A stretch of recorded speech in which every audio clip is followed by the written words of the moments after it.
Monday Night Live in Lexington, you guys.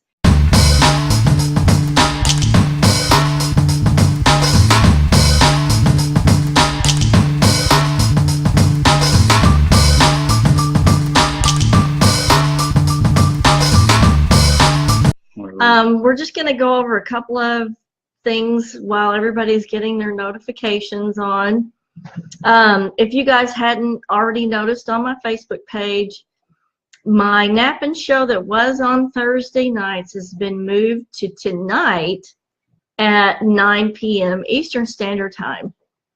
So what that does is it gives people on the West Coast a better view of my broadcasts, and I don't have to stay up as late, so that's a plus as well. So let's see who's getting on. Hey to Loretta, Ricky, Melissa, Paige, John, and Sean. Thanks for joining us tonight. This is our special guest, Shifu Careaga, and we are going over tonight is the Earth in Upheaval, or you can call it the cosmos in upheaval, or the world in upheaval. We're talking about the end of the world. Yes. We're talking about Ragnarok. So, tell us what we're going to delve into tonight. I thought what we'd do is we review Velikovsky's Conundrum, which is the episode, I think that was our third episode. It was the third one. And talk about a little bit about Houghton Arp. And I want to kind of frame in context. There's a lot changing in science right now between dark matter going under and them switching to more electric model every day. These astronomers are waking up. So remember that Velikovsky, this is like 1950, his book comes out. It's this book here, you can get it. And Immanuel Velikovsky. He was a disciple of a student of Freud. He was a friend of Albert Einstein. The most important thing about this, the conundrum, is that he made all these predictions, whereas the standard model makes almost no predictions. In fact, it routinely fails at predictions. Like they'll say, it does. Uranus cannot form at this distance, and it must have moved out, but then they run the computer model and they can't do it. So accretion model has basically officially failed, and it keeps failing, whereas Immanuel Velikovsky is just using testimony of ancient people, quotes I'm going to go over from out of this book. He predicts a number of things scientifically, predicts that Venus will be hot, that it's rotating retrograde, it's slowing down, that Jupiter has radio waves, the moon has water, that Mars has water. He predicted that Venus's atmosphere had hydrocarbons, based on just the stories from the Bible of the manna falling. So he makes all these predictions. They turn out true. Rather than giving him a Nobel Prize, they ostracize him because he happened to make enemies with the head of Harvard astronomy, who happened to be a guy who had theorems were going against the scientific model. They were at that time, and this is pre-space era. Now, once the space age happens, they go back and there's a Velikovsky revisited. And it turns out like a lot of things that he said were true. So they had a big debate. Of course, then Carl Sagan steps in to defend big science, and it was a total sham. It was a sideshow. There's a whole PhD dissertation that dismantles Carl Sagan. So now we're left here wondering, well, who do we listen to? Do we listen to the ancients, which would be Graham Hancock argues in Fingerprints of the Gods, Magicians of the Gods, that there's ancient testimony. Do we listen to them? Or do we listen to the mainstream science? And my argument coming from mainstream science is, I can tell you there's not a lot of great predictions and models in mainstream science. It's failing left and right. Well, they just had the Rosetta. Their theorems are falling apart. The theorems are falling apart. Substantiated by anything. Right. There's a lot of his guesswork. Like the Oort cloud was, named after a man named Oort, and he said there would be these dirty snowballs, but then Rosetta gets there, and just the other day, just like the week before last, a chunk of rock blows off. They see the jet. There's no water underneath. It's just rock. So they need to know what actually happened. Now, today, the subject is comparative mythology. How do we see this story reflected in these different cultures, like comparing Norse and Greek and Egyptian, etc.? So we're going to get there. As far as ARP is concerned, I want people to understand that the entirety of Big Bang cosmology is predicated on redshift being about distance. What Houghton Arp proved with his books, Seeing Red is one of them, and he has PhDs. He has 300 galaxies named after him. What he proved is that redshift was an intrinsic property of matter. And then it's not only about distance, but it's also about age, which makes sense. If there's space and there's time, you know, redshift could be about either one. So though there's a lot of people that are tuning in tonight that don't know what ARP and the redshift is. So if you could just kind of real briefly, what Houghton Arp saw when he looked through the telescopes when he was at Los Alamos, he saw a galaxy mother and a quasar baby, and they were connected by a string of plasma. And that connection was ignored by a lot of the mainstream astronomers. They didn't want to believe what they were seeing out of the equipment. And of course, this is radio X-ray. This is not, you know, a line of sight. This is radio X-ray and gamma ray emissions. And it's sort of like we have in the Milky Way, we have these big bubbles that come out. They're like light bulbs. Here's the thing that doesn't make sense about them. The most energetic interactions are happening furthest away from the center, which doesn't make sense in thermodynamics, at least explosive thermodynamics.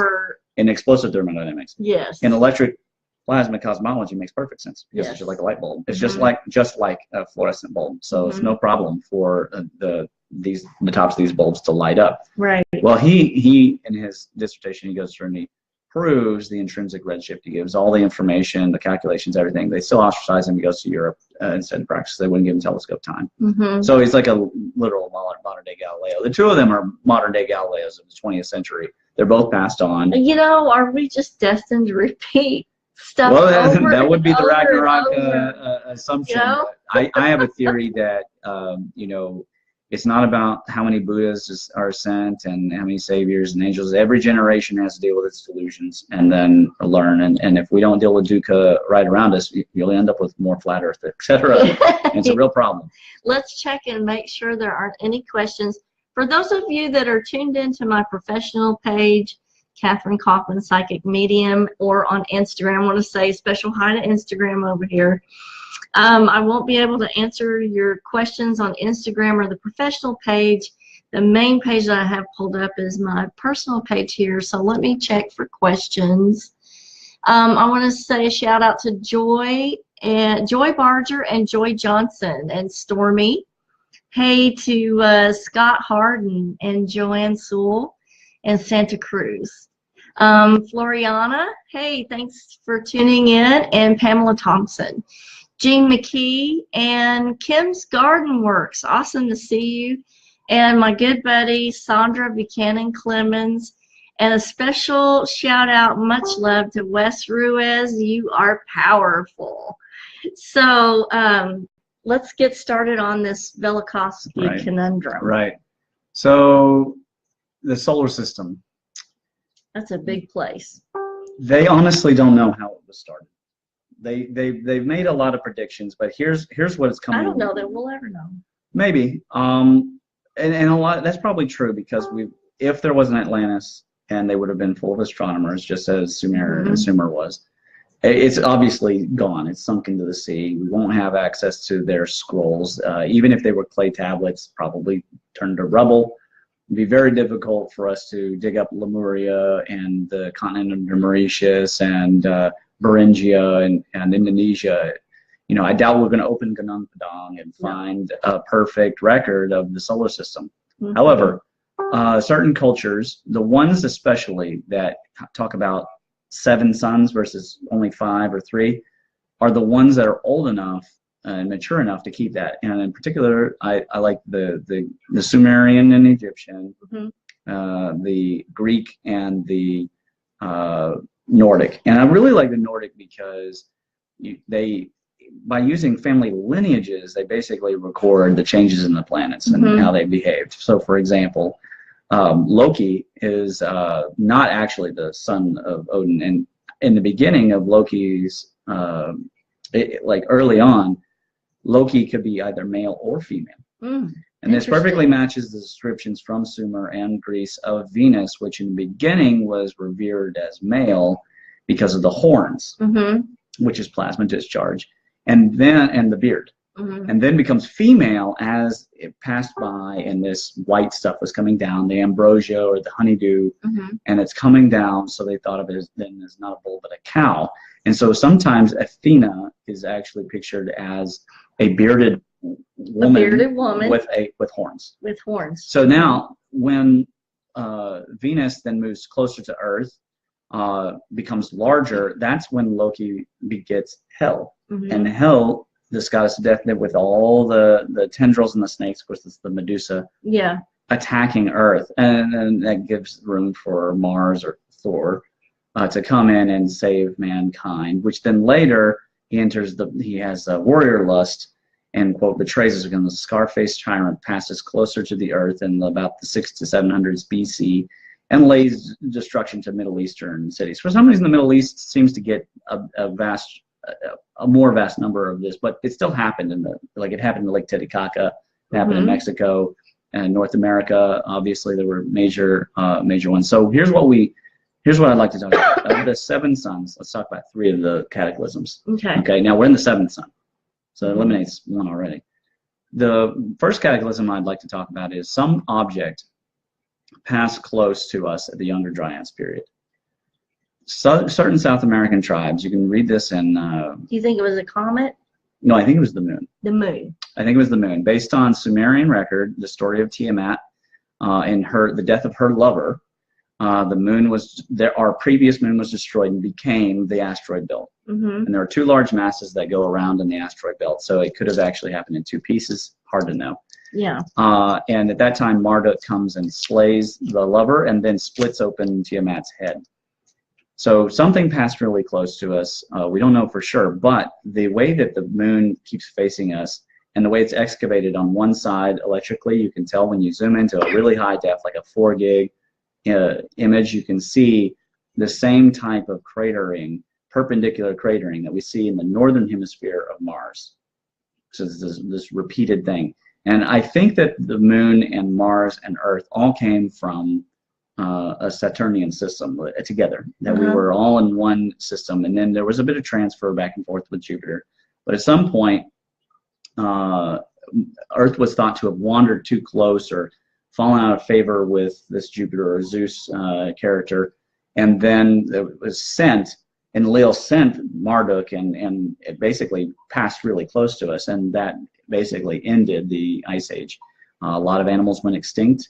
Of course, my theory being via mostly step potential, but clearly, I mean, massive waves, mountains coming up, and also places being laid low. You had the Gobi Desert in China was apparently tipped upward. And that's why when you look at the Talikman Desert, it's like it looks like a seabed, because it was actually a large inland sea, and there were these inundating waters that China's history that they had to deal with. Lake Titicaca is currently also slanted, so we know that the South American plate was lifted at a certain angle, so you can measure that. That's an enormous force. It is, well, and the electric force is an enormous force. It's because it's 10 to the 38 times stronger than gravity. So it wouldn't have to pass too close to cause these kinds of problems. Perhaps as close as maybe a quarter of the distance that it currently is.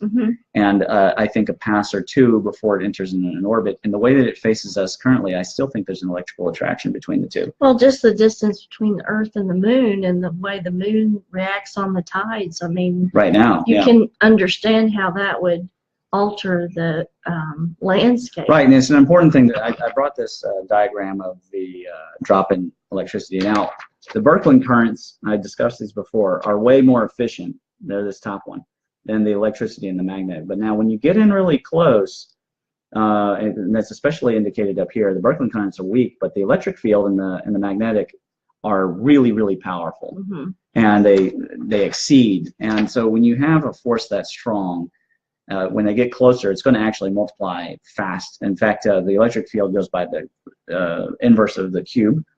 And so if it's 3 times closer, it's actually going to be 27 times stronger. Yes. And the magnetic field is going to be square, so it's going to be a lot stronger. And the closer it gets, now they were repelled by each other for the same reason. Once there's an electric discharge, the Thunderbirds, or you could say Zeus's thunderbolt, the Vajra of Shiva. Once these things happen, then there's a repulsion. And that repulsion then kicks it out, but it doesn't go forever away because there's still an attraction between the 2, just like inside the atom, the proton and the electron. So there are, again, I'm going to do a couple shout outs, but I want you, while I'm doing that, I want you to explain because I know that there are a few people that don't know what a Birkeland current is. Okay. Well, go ahead and do your shout outs. Okay, so hi to Jay Ross, Paige, Wayne, and a special shout out to Arvin Careaga and the kids. Hey to all the kids there. Rolando and Jen and Angie, Ethel, Larry Lamb, Jennifer Hickerson, Janet, Kyle, Yasmin Jadoon, and Danny Dugan Marshall. Kisses to you. Miss you so much. Hi, guys. And Mitchell Cully.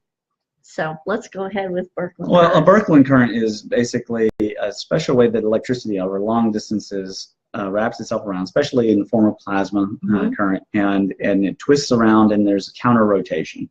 And when you have counter rotation, say from the north to the south pole on the Earth, when you have the counter rotation of the auroras, you have a couple things happening. One, you have a difference in potential between the north and south pole, so you have capacitance. And another thing is you have twisting, coiling electricity, so you have magnetic field generation. So it's not just created by the iron in the Earth, folks. It's not about an iron core. Right. It's being generated by an inductor. And actually there's a transformer going on there, because you have different numbers of coils of different sizes. So the Earth and Jupiter and Saturn form an electric circuit where there's inductance, capacitance, resistance, of course, because you have basically the antithesis of conductivity going on. And now there's transforming of the sun's energy, and then they're interacting with each other too. So it's so complex, we really can't even model it with supercomputers. You can take all the world's supercomputers, it's not going to be able to do it very quickly. So when you, I think we went over that in like the first episode. Yeah, where you brought the plasma ball. The plasma ball. Yeah, those are simple, although occasionally you can see a small twist, but it's very hard to see them because they move so fast. Right. So if you're interested in knowing more about that, or you want to see the example of it, go back and look at the first episode. And then the last episode we talked about. Right, and I will leave those links in the comments for you. So we have this solar system that is clearly at least bipolar.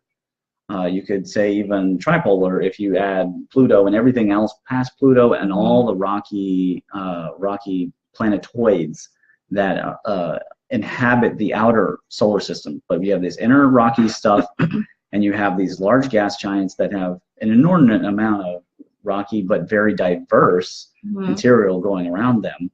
That's our pantheon. That's our Asirs and our Vannirs. Okay, so the Asirs being the main gods, and then the Vanir being the subservient gods. It's the same thing in the Greek mythology too. You have first you have your Titans, which are they're the planets in the early stage. And what we have to understand is why it's called suns. They're not just epochs, but the actual, like Saturn and Jupiter, before even the sun came along, they were exchanging energy back and forth. And there's several of the cataclysms between the Younger Dryas and the Venus cataclysm where we don't even know exactly what happened, but we know that there were more Ragnaroks. Right. Because there were different types of There was a hurricane Ragnarok, there was a wind Ragnarok, there was mountains coming up Ragnarok. So we don't know which moons may have passed close to us. Clearly, at some point, Kronos being Saturn, ate its child, maybe ate multiple children. Something crashed into Jupiter, apparently, that created Venus. We don't know what object it was. Maybe it was the sister of the three major deities, being, of course, Poseidon and Uranus and Zeus. So at some point, those major gas planets have interacted with each other. The Uranus and Neptune became less, and they were subservient, so they're considered far away. Right. One representing the underworld, one representing the icy world, probably Uranus and then Neptune in order. And then you had Saturn and Jupiter being the first Odin and Thor, and then later on Jupiter becomes Odin and Mars becomes Thor. It's amazing how all the correlations are between Greek and Roman mythology. And the Greek, they kept it simple. Kronos, then Zeus, then Apollo. That's why I like Greek mythology better. Well, and then you have Ares, and Apollo is separate, of course, Apollo and Aphrodite representing the sun and the moon. Now, it says in the mythologies that Apollo grew like a baby, which means that at some point soul came into us. And apparently at that time, we were in sort of we were inside the plasma sheath of either Jupiter or Saturn. And it just depends on who you talk to, what mythologies that they trust. And then we were pulled out of that, and so was Venus, Mercury, and Mars. And what so, does Velikovsky say about that? he thinks that we were in the Jupiter orbit because that Zeus was our current god at that time, and then we were pulled out of that. We know that at some point, Ra, the first Ra, becomes is thrown away from the system and recedes into the background. That's Saturn going far away. It's really quite far away from us now. Yes, it is. And so, how did they know about the rings? They had to have seen it.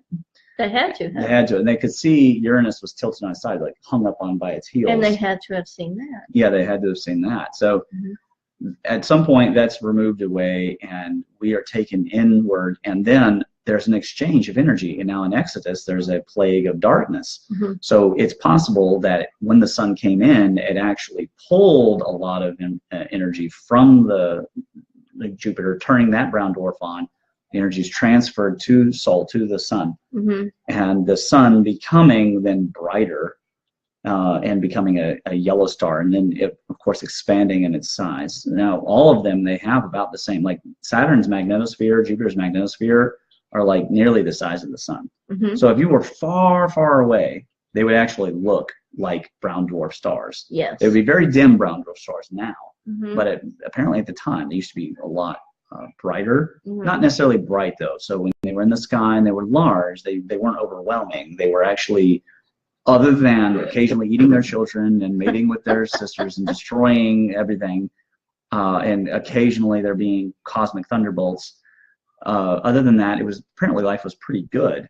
It's just that once the Atlantean event happens, and things start to be destroyed worldwide, especially at the Younger Dryas event, when you have the first deluge, then you have a series of Ragnaroks, and then you come to the Venus Ragnarok, which became the most important one for us, because that's when the great flood of the Bible is recounted. Exactly. But it's really from Sumeria.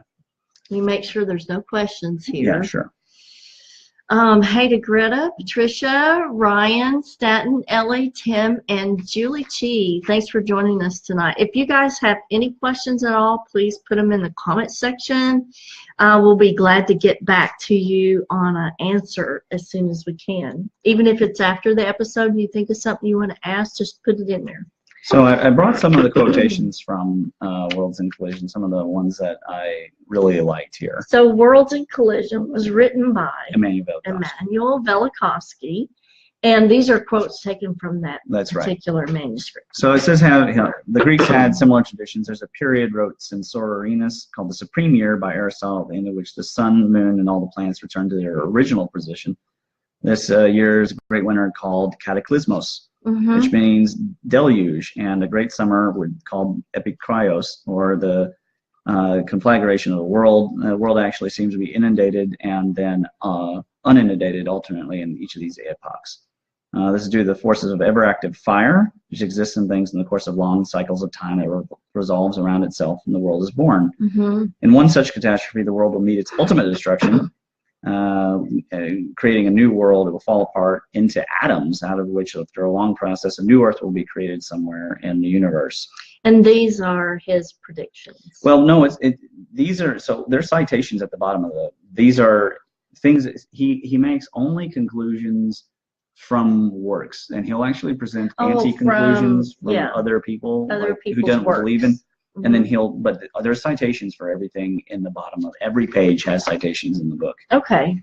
And you have the Codices of Mexico, in which multiple authors composing annals of the past gave prominent place to a tradition of world catastrophes that decimated humankind and changed the face of the earth. The Chinese call these ages keys, number 10 keys from the beginning of the world until Confucius. In the ancient Chinese encyclopedia, general convulsions of nature are discussed because the periodicity of these convulsions, a span of time between two catastrophes, is regarded as a great year.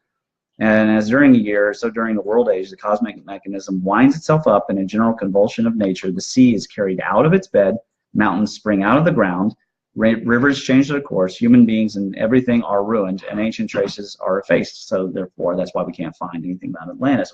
Because it's been destroyed. And the same thing with the Great Pyramid. Why can't we find the tools that it was made with? Probably because not just one flood happened, probably because there's at least two, if not more. If these things go back 24,000 years, which is possible with like the great, the Bosnian pyramid, the Nung Padang, if it's possible that it goes back 12 to 24,000 years, or as some people believe in 36,000 years, going to a previous age of Leo, not the last age of Leo, but the previous age, then every time that there's one of these great events, things are changed. Now we change too. We become inspired by swords in the sky and spears, and apparently there were giant bats. So there's all sorts of kinds of things that we. Creepy. Well, in our obsession with bats, there's also stories, and it's covered really quite well in Fingerprints of the Gods, the story of the great wolf in the sky, Fenrir. So talking about this apparently worldwide. It's not Nordic only. No, that's what makes it more credible. That's right, exactly. It's worldwide. The Mayas counted their ages by the names of the consecutive suns. These were called the water sun, the earthquake sun, the hurricane sun, and the fire sun. These suns mark the epochs which are attributed to various catastrophes the world has suffered. A native Indian scholar, I can't say that name, I'm sorry, in his annal, it's got a lot of X's and C's. Oh, okay. Kings of Tezuko described the world ages by the name of suns. The water sun was the first age, terminated by a deluge in which almost all creatures perished. The earthquake sun, an age perished in a terrific earthquake, and the earth broke into many pieces. So there's the Tiamat event. And then there was a hurricane sun, and there's videos about mountains, and you can find this in the EU primer, where there are certain mountains that are too triangular and too repeated, so it shows that great winds were constantly beating upon that mountain, layering triangular force, and it's mathematical.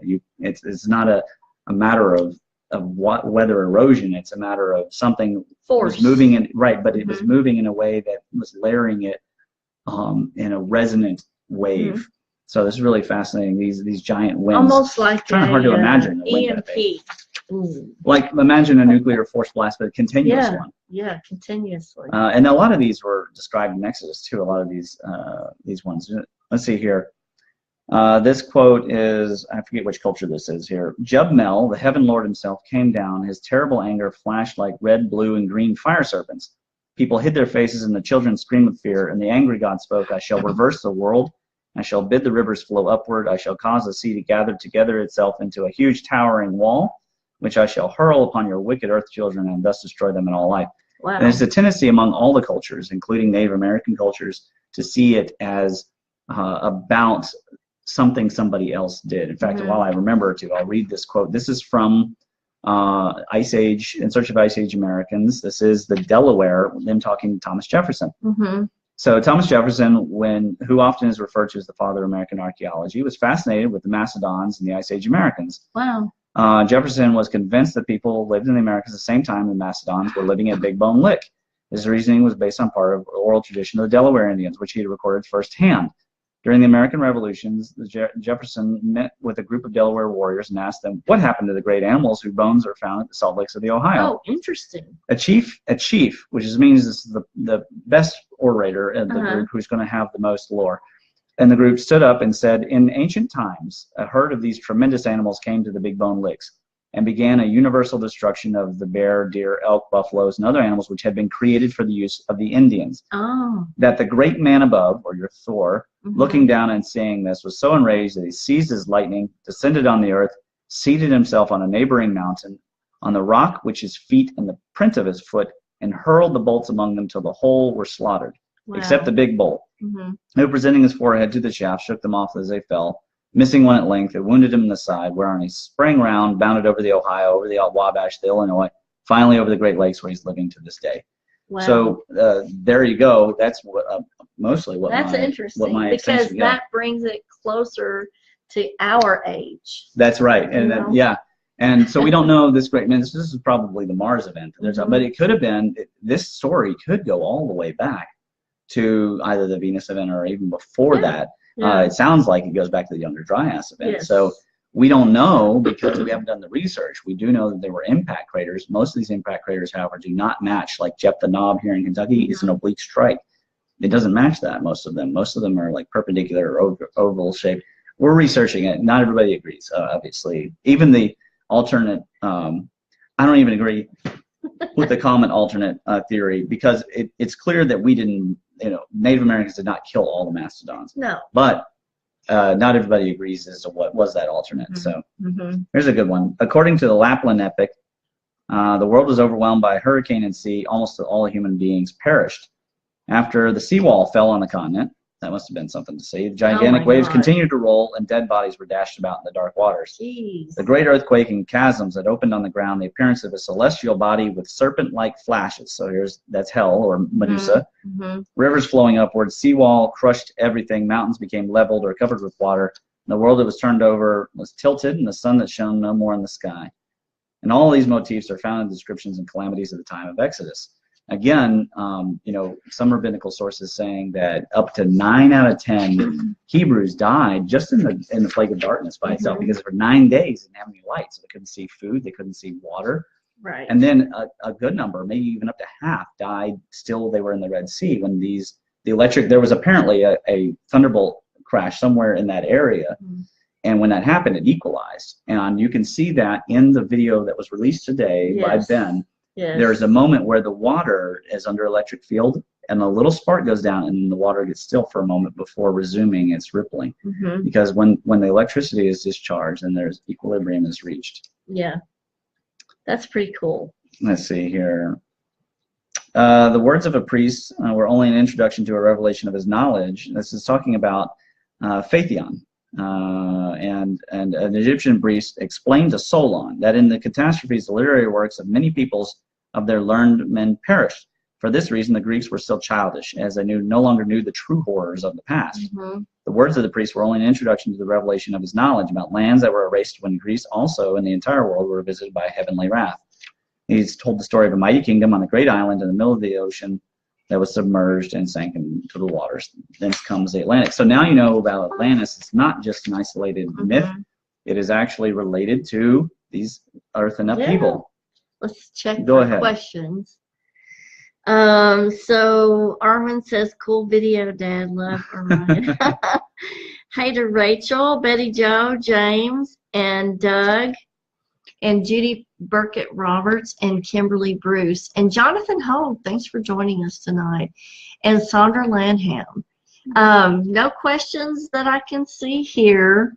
And thanks for watching Instagram. Hey to Gidge and Parachat and Sunil Agarwal. Thanks for joining. Hey to Sunil. You missed Keeneland this year, fall meet.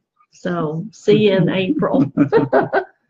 There were some more that was like the Wichita Indians and different groups. So the book is chock full of different tribes, different. There's a lot of verbal. All the verbal recounts are similar. Right, and now here's an interesting thing that interested me. Venus was employed in the calendars of the Old and New World alike, and this makes sense because they were obsessed afterwards with the comets. They were deadly afraid. In fact, in China, if the astrologer failed to predict a comet or an eclipse, off with his head. That was it. Yeah. And some of the kings, even in Sumeria, same thing. So what they would do is they would install a fake king. He'd live it up, and then they would sacrifice that king to Venus. Of course, the Great Serpent Mound. We went over this in the first or second episode. There. Right. So Venus was employed in the calendars. The synodical years of Venus equal 2,920 days, whereas 8 years of 365 is 22,920. And so after 8 years, you end up with these two calculations coming together. In other words, in 4 years, there's a difference of only 1 day between the Venus and the Julian calendars. Wow. So here we thought that originally they were making it to do with the sun, and that's not why they switched from the lunar calendar. They switched in our culture. Now, the Mayans, they were just trying to be really precise because they thought if they could be precise, they could predict Ragnarok. Right. Exactly. Right. Which they didn't call it Ragnarok, but it was the same tenet, and it was thousands of miles different. And it's possible that these continents that people crossed, but I highly doubt that the entire culture was based. Now, we do know that Quetzalcoatl is, of course, described as being a white man. Did he come from the Nordic place, and did he bring that information, or did he come from Sumeria? A lot of questions. No ideas. No ideas. There are a lot of these questions, and it's one of those things where I think that the research is still open to more interpretation. I don't think anybody has the 100% answer on this. I don't think they're going to. I think we're just Probably going to not. evolve into finding out a little bit more and kind of collecting data and putting it together. I thought this was interesting. There's a section on, and I immediately thought of Loki's trickiness, about Venus would sometimes disappear for long periods of time and then appear, sometimes twice within 2 weeks, and then disappear for long periods of time. So the elliptical orbit was highly elliptical, and then later on after discharge became rounded into more circular, which now the sun is slowly slowing Venus back down, so that it can correct its motion. So I find that really fascinating too. Let's see if there's anything else here. Yeah, here's an interesting one. Herodotus did not travel to the south of Egypt, thus he did not see the statue or he must have. He had seen the statue in Letopolis. Even today, many bronze mice, sometimes inscribed with the prayers of pilgrims, are found in the ground of Letopolis. Both cities with the cult of the sacred mouse are called the sacred cities of the Thunderbolts and Meteorites. The Egyptian name of Letopolis is indicated by the same hieroglyphic as Thunderbolt.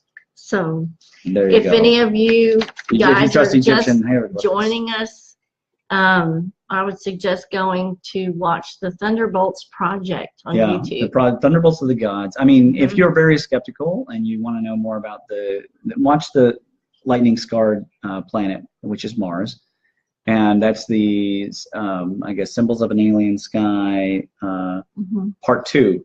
Then, of course, you can watch Symbols of an Alien Sky and Thunderbolts of the Gods and Remembering the End of the World. They're pretty mind-bending.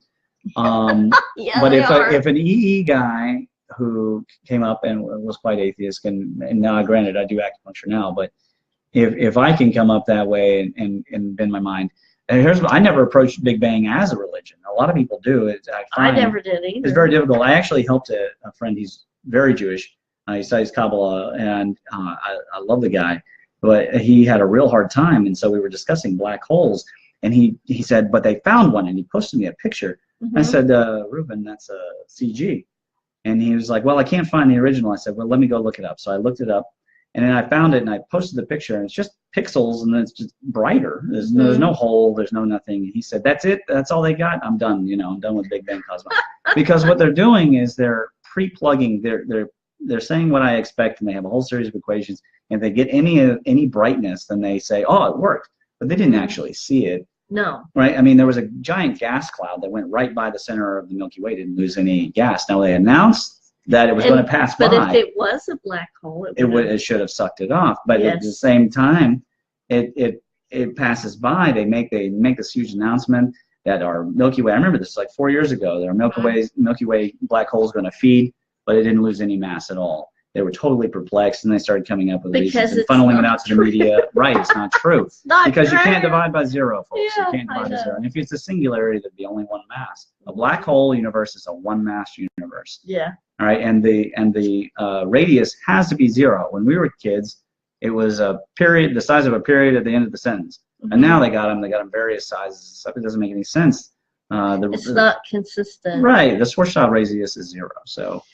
Let me check for any questions, and we're at the end. We're going sliding in. How about next time? When, where, and what are we going to? Well, we're going to talk about Zeb Tepe. I guess then we can cover the end of astrology and the age of the gods. I've already done the Delaware quote. I think it's important that people know. I'm not here to tell you that Nibiru's coming and that it's going to strike the Earth with a lot of. If anything, it seems like we're in a more stable environment. Or it may be, we're more precarious. But the moon is going to do a good job. It's our watcher. It's going to protect a lot of things. I'm not that worried about very intricately the potential between the moon and the Earth is getting harder to reach critical potential every day because the moon is moving a little further away. I don't know how much charge it's storing from the sun versus how much we're storing. I know that the Earth is growing, and we'll have to go over that some other time. We're producing water. We are getting bigger. I don't know what that means, and I don't know if we can prove the seventh sun will end. We'll find out. Well, maybe, or we'll never know. But I wouldn't go forward with a lot of fear of these cataclysms. I do think they're fascinating. They are. Because the power we're talking about, that's one thing. Could this be used to to launch us to other moons and, Yep. and planets? I mean, I think so. of course, I'm really worried about them trying to figure it out so they can use it as a weapon of war. But yeah, I know. I tell you, it's a hard thing. That might be where Velikovsky is most correct. I do think that there's a lot of indication, especially the way that the Library of Alexandria was burned down, like how we behaved ever since Mars came against us in the third cataclysm. That we have something that we've got to get through. We spend a lot of money. We spend billions of dollars every year on end of the world movies. Oh yeah. And consumption of that material. Yeah. I think most people A lot of people are believe obsessed with it. Right, they think the Age of Aquarius is going to be a total like wiping out, a conflagration, and then beginning anew. I don't know for sure. I think that we have to evolve, and Velikovsky said that we need to deal with what happened in the past, as if we were like abused children in a way. So we have to come to grips. It doesn't mean you have to like agree with everything in the Bible or start studying Egyptian and learn the Egyptian Book of the Dead. But where these things start to come together, you really see the electric universe start to make predictions, and in making predictions about, say, the Nordic gods, or about the connection between Norse gods and the Greek gods, and then how that's correlated. That's useful information, and it's archaeologically useful. It may not help us to find it, but it may help us to understand what happened. It's very interesting, all the correlations between the different. Yeah, cross-correlation, I think that's the strong thing. Then they don't want, and remember that archaeologists, they only tend to study one. If they're a Mayanologist, they don't do the Egyptian stuff. No. And it's like Zahi Hawass, he didn't even know what Göbekli Tepe was. Yeah. And he gets cornered in the debate, not even cornered really. It was a question that somebody reasonably asked, and he flies off the handle about the question because he didn't know what Göbekli Tepe was. Yeah. Yeah. Which is disappointing. It is disappointing. He's going to be the guy. I bet he's learned what it is now. Yeah, maybe. But he's going to be the guy interpreting the void. This is the guy who says he doesn't use radar. Oh. Let's check for, thanks for the hearts. There's no questions, and we are at the end of our show. Sandra said something. Oh, same accounts kind of. It's yeah, fascinating exactly. when the same accounts caught us apart, yet not untitled understanding. Yeah. Yes, it's a united understanding, Sandra. So I want to thank everybody for tuning in. There's going to be more coming. Stay tuned. We have like another year of stuff that we can present to you. So bye for now. Bye. Kisses from Kentucky. If you guys think of any other questions that you have, stick them in the comments section, and we will see you next time. Bye. Bye.